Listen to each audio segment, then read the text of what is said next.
Yung gown ko. Oh, kamusta yung gown mo? Sira-sira yung gown ko. Ha?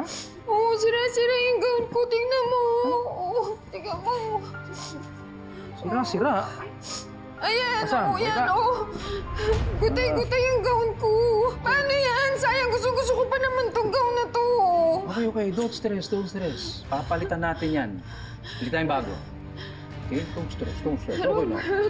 Papalitan natin. No problem. Sadyang may gumawa nito. Sinadyang sirain yung gown ko. At kahit bumili tayo ng bagong gown, sigurado ako sisirain ulit yun. Tama na, sinasabi mong sinadya? Sinong gagawa nito? Sinasabi mo si Gina? Si Gina ba? Ay, ayoko mang bintang, pero... Si Gina ba? Pero sino pa ba? Gina, I think you've gone a little too much. Alam kong ayaw mong matuloy yung wedding namin, pero hindi dapat ginawa ito. Ano ba nangyayari, Dad? Ito. Halika, nasaan na yun? Ito. Ayan, Nasaan ni si Punit? Ito, Punit. Ayan, Las. Ano yan? Dad, I did not do this. I didn't do this.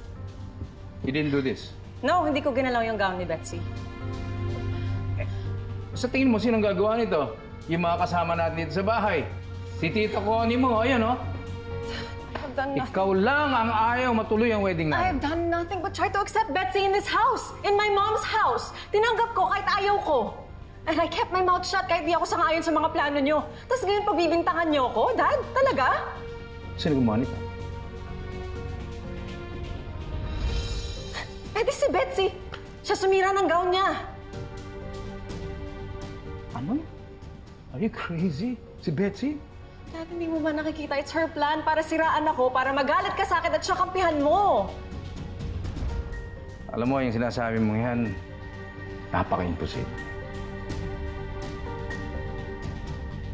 Dad, please. Alam mo, mainit na ulo ko.